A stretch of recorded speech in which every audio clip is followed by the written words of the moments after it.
Obvious statement is that there's a lot that has been weighing on people in what some are referring to as kind of the age of rage, which means within our teams and organizations, we know that so many people are carrying baggage underneath the surface that maybe we have no idea about. So this is not meant to depress, but it is about to be honest about the times we're in, and then more importantly, the times we're trying to lead in, that we may be in the age of rage.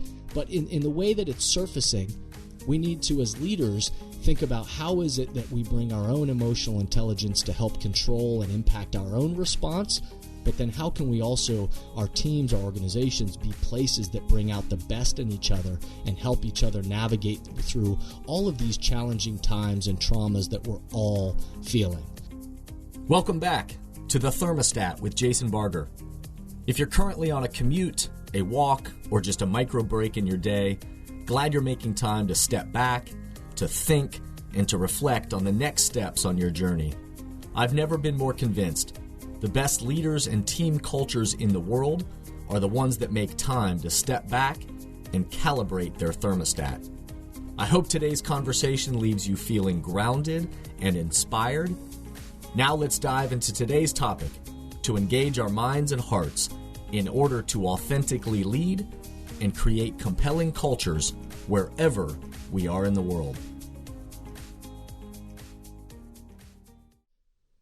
Hey everyone, it's Jason, and welcome back to the Thermostat Podcast. Season 5 has kicked off. We are well into Season 5, over 90 episodes now, and the energy, the excitement, the growth has been fabulous. So wherever you are today, so glad that you are tuning back in to listen. This is a place or a space where I'm hoping it is space in your day and your week and your month for you to be able to step back, to think, and to be filled with some positive and solutions-focused things that are going to help you be better as a human, and also certainly with the team and all the people that you work with in your life. I'm more convinced than ever that authentic leadership and compelling cultures are needed more than ever in the world today. So I'm glad that you are tuning in to help this be a part of your practice. If you'll do me a quick favor, will you please do me a quick favor? I'll ask it that way. Will you please do me a quick favor? Take a minute right now to just stop for a second. If you would, rate this podcast, rate other episodes of the podcast that you've listened to, leave a positive review, think of others in your life or your career on your team that ought to know about this podcast and be willing to share it with them.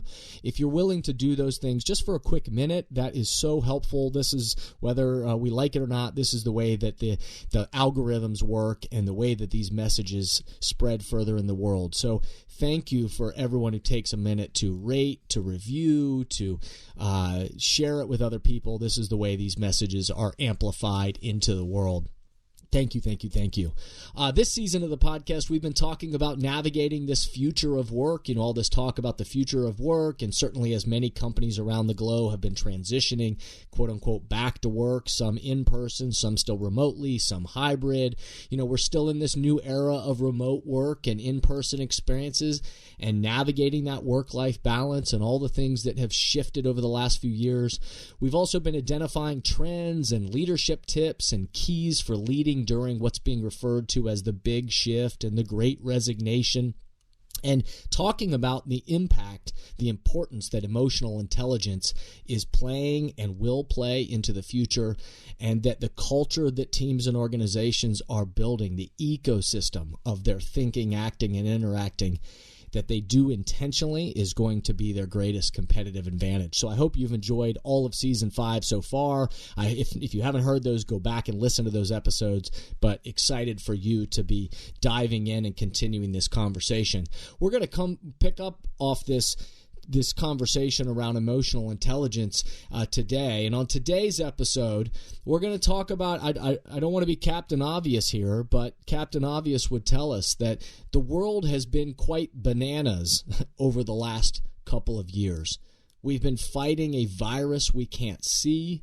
We've been intense, in our communities and in the world on issues of social justice and racism. There's been political and economic divide, angst within our school communities about schooling for kids and about masks. There's been global turmoil, certainly turmoil in Afghanistan. There's been stress related to remote work and organizations that are trying to adjust in this new age.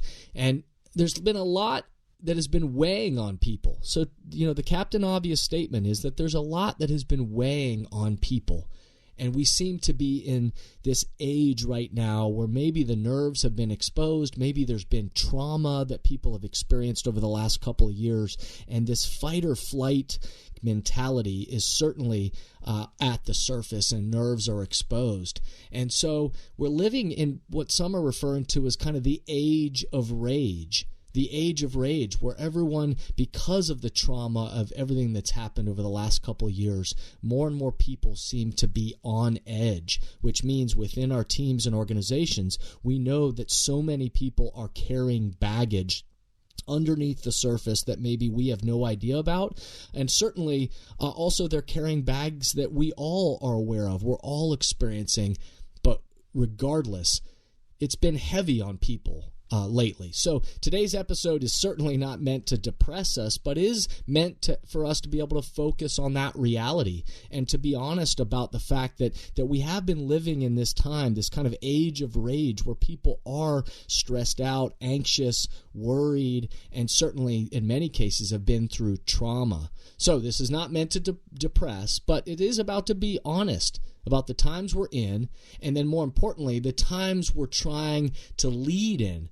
The times that we are here where we can hopefully be a positive impact and influence on people and cultures, and to make sure that we are bringing about our very best to move things forward. We've been talking about emotional intelligence, the importance of being able to bring, what I see, my own self-awareness, our own self-awareness to how we're feeling, how we're thinking, how we're seeing in the world through our lens, and then also what I do. So based on what I see and what I'm feeling in the world, then how do I manage my actions and my behaviors so that I'm aware of the impact I'm going to have on the people around me. And then certainly a part of social and emotional awareness is being able to read the emotions and see what others might be feeling. And then how do we respond and develop that kind of relationship with them? Again, during a time when many have experienced trauma, many have experienced this kind of fight or flight mentality in their brain that happens naturally to us when we experience trauma, and also that nerves have been exposed. And so some of the statistics and trends will back all this up. Divorce rates are up 34% year over year from previous years. People are reporting a sense of loneliness at an all-time high in their lives and in their work. You've heard me talk about on previous podcasts the Great Resignation. 7.6 million people just in the months of April and May up and quit their jobs. And then also you turn on social media or just the news in general, you see daily videos where it seems like people are fighting at sporting events, in convenience stores over masks, and on airplanes. Airplanes actually now that they've had to give out so many fines, up to $1 million in fines, they've had to put these in place because there's been so much rage and anger and anxiety on airplanes. So we as a society are tired. Our nerves are exposed. And it's surfacing that we may be in the age of rage, but in the way that it's surfacing, we need to, as leaders, think about how is it that we bring our own emotional intelligence to help control and impact our own response, but then how can we also, our teams, our organizations, be places that bring out the best in each other and help each other navigate through all of these challenging times and traumas that we're all feeling. So all of this talk about emotional intelligence, all of this talk about developing leaders, all this talk about developing intentional cultures within our teams and organizations, why is this significant? Well, of course, the first reason is because we're talking about human beings, the impact that we can have on human beings, impacting the lives of other people. That's significant enough, but also we know the other statistics that within teams and organizations that are focused on employee engagement, which means engaging the minds and hearts of their people, of creating an experience that brings out the best in people, that helps them feel valued, help them have a voice, help them contribute to something greater than themselves, help them to be a part of what's referred to as a meaningful culture, which means that people, again, it's bringing out the best in each other, and intentionally teams and organizations are striving to create something together that brings out the best in each other. These places of our teams and our places of employment play an enormous role in our own emotional health and how we move throughout the world and the rest of our lives. So if impacting humans wasn't meaningful enough, then there's also a return on this investment. There are statistics that also show, so if you're a very analytically brain person, then you may need some data behind this. But those teams and organizations that are focused on employee engagement, on that experience of their people and their customers and what they're trying to create together, those teams and organizations that are focused on creating a meaningful culture, anywhere between 2 to 5 times they are more likely to hit targets, whatever the mission is that the targets that they're seeking. They're more likely to delight customers. They're more likely to engage the minds of their own people, which means they retain more employees, they attract more employees, and then they end up winning awards like becoming a best place to work. So there's an actual return on this kind of investment. And as the war for talent is on, as we've talked about in previous episodes, of the shifting of talent from one organization to the next, and then also we're living in this time, this age of rage, emotional intelligence, how we lead people in high anxiety times, and the culture that we create to become a competitive advantage where people can be safe and can be a part of something that brings out the best in them. This matters more than ever. So we're going to take a quick break here for just a second, and then we're going to come back and we're going to talk about some tips for leading in the age of rage. Hey everyone, I'm excited to share with you that Thermostat Cultures Live, the event, is coming back Friday, October 29th, 2021. As many of you know, this event that I've hosted over the last 5 years has been an inspiring day of development focused on authentic leadership and creating compelling cultures.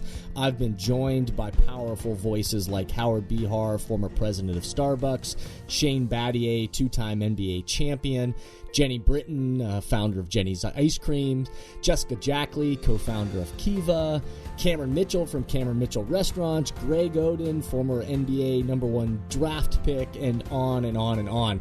This year, Thermostat Cultures Live is going to be a hybrid event. There's going to be a powerful VIP in-person experience with limited seating in Columbus, Ohio, and a virtual experience for those wanting to participate remotely. So please visit thermostatcultureslive.com, thermostatcultureslive.com, or jasonvbarger.com to learn more, and I hope you'll consider joining this as an individual or as an entire team. I hope you'll help share the word and join these conversations that are the currency for change.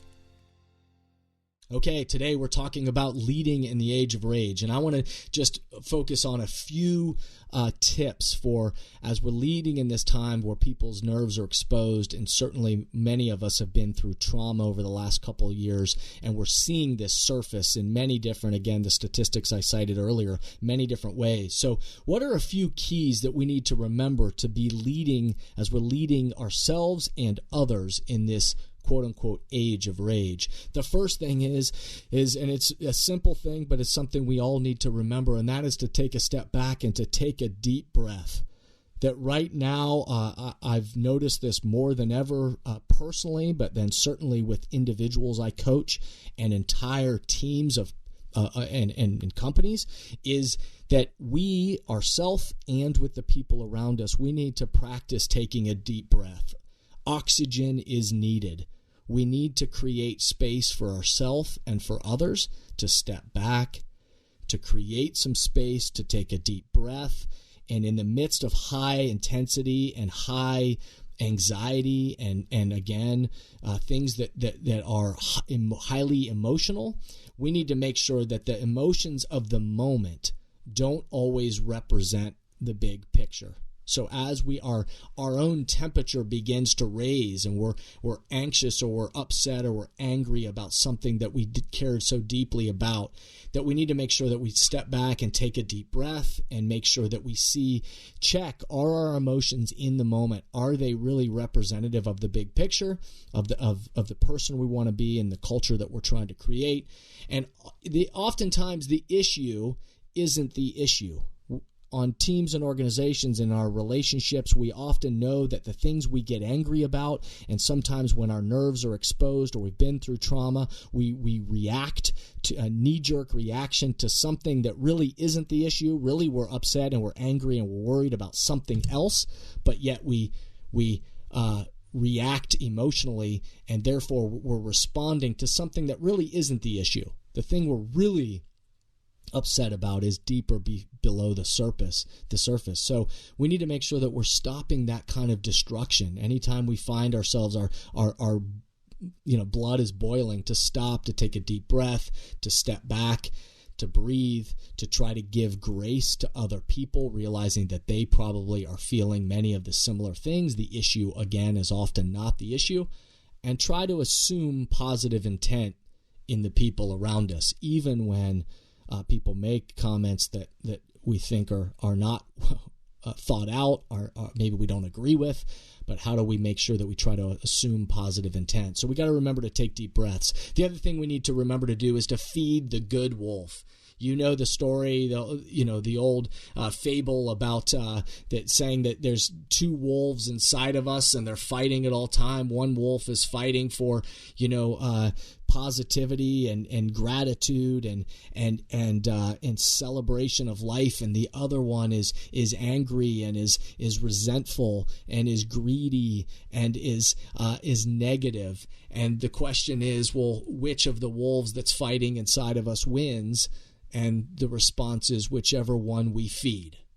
So our own positive thoughts, our own daily gratitude, our own celebrations, whatever we choose, the mindsets that we choose to give good oxygen to, either the good wolf or the bad wolf, those are the things that we're gonna breathe life into. And so we need to be very aware of stepping back and making sure that what are the messages, what are the stories, what are the mindsets that I want to be feeding, and which are the ones that I don't want to be feeding, to make sure that I'm coming across with a positive, solutions-focused and caring presence for myself and for the people around me.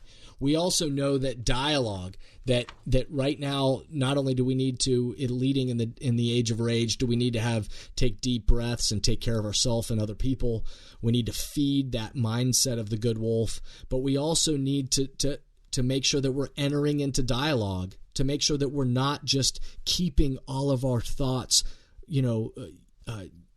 held up inside of us, that we're pushing them down and containing how we're feeling and trapping them inside us. We need to make sure that we're having dialogue with ourselves, with our loved ones, with the people around us, and certainly within our teams and organizations, to proactively reach out to teammates and leave room for acknowledging the fact that we are having stressors and anxieties in our lives. To be, oftentimes in teams and organizations, we jump just to what's the task at hand, and we miss the opportunity and the necessity, really, to identify the challenges and the obstacles, the stressors we're facing. And yet every time we do that, it releases a little bit of pressure from us, a little bit of that stuff that's been building up inside us, and it allows us then to identify positive mindsets to help each other, ourselves and the people around us, navigate our way through the challenges that we're experiencing. So we need to leave room for dialogue, those conversations that are the currency for change, to just identify, hey, here are the things I'm struggling with, here's the things that's bringing me anxiety or stressing me out, or the obstacle I'm facing. And then take a deep breath and say, okay, and based on that, how are we committed to move? What are we going to do differently next time to begin to navigate ourselves and others through those challenges? So we need to take deep breaths. We need to feed the good wolf. We need to make sure that we have dialogue. And then two last things. We need to, one, make sure that we're celebrating wins, which means we have to stop. In a world that is very anxious right now, and all the statistics, there are a lot of negative statistics out there, things that are, pointing these out to us. But we need to stop and not be consumed by the negativity. We need to celebrate wins, examples of how you and others have used your strengths and behaviors that added value and contributed to the culture and to your performance. Let's stop and celebrate the good things in the culture, the good things in our performance, the good things that we've seen in other people around us. And at the same time, that leaves space for us to then also identify opportunities to improve where our awareness and our behaviors and our performance maybe fell short of the culture that our entire team and our organization wants. But we kind of earn the right to be able to find those opportunities to improve based on our ability to be able to celebrate the wins and really acknowledge the strengths of our behaviors and our contributions that we've made to our culture and to our performance. And lastly, we need to then be able to, once we've celebrated wins and identified opportunities, again, once we've taken that deep breath, we've hopefully fed the good wolf and that positive mindset, and we've entered into dialogue about those wins, celebrating the wins and those opportunities for improve, then we need to remind ourselves and the people around us we need to articulate the desired temperature that we want.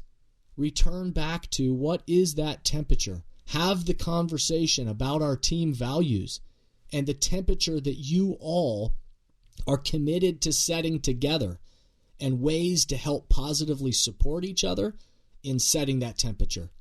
So to be able to bring fun efforts to help us release pressure, to pump the brakes, to breathe, but then return back with clarity that says, and based on all the things that are outside of our control in the world, what is the temperature that we are wanting to set within the things that are within our control, so that there's clarity for myself as an individual leader and also clarity for the people around me.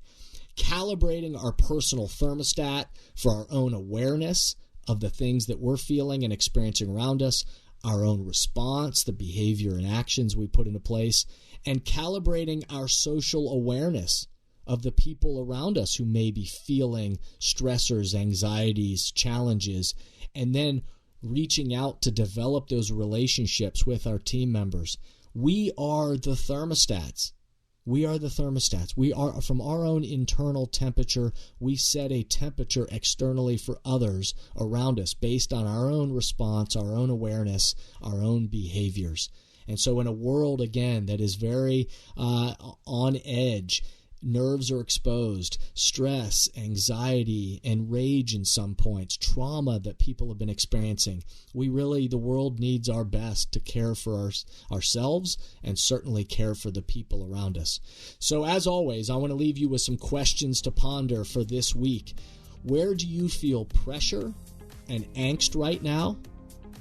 All of us are human, so where do you feel pressure and angst right now? How could you create space and time for yourself and for your team to listen and support each other and to name those pressure points, that anxiety, those stressors you're feeling? And then what is the temperature? What temperature are you committed to setting as an individual? And what temperature are you committed to setting as a team? And to fix your eyes back on that, the things that are within our control. I hope you'll keep tuning in. On the next episode, we're going to be talking about a wealth of information. A wealth of information creates a poverty of attention. So where is it we're putting our eyes, our focus, and our attention? Remember, the best leaders, teams, and cultures on the planet stimulate progress by recalibrating their thermostat together. Thank you for listening to today's podcast, and I hope the messages and questions stimulate positive change along your path. As always, if these messages resonate with you and add value to your life, I hope you'll help amplify them throughout the world. Please rate, comment, and share on whatever podcast or social media platform you're using. and share this podcast with the people in your life or work who should be part of these conversations. That way, this spirit does, in fact, spread. If these messages or developing leaders and culture would be helpful to your organization, or you have a question or comment about this podcast, please contact us at jasonvbarger.com. And remember, we all are ambassadors for the culture we want to create in our life and work. We have to own the vision we want to be a part of. The future of leadership is you, is me, is us. Be a thermostat.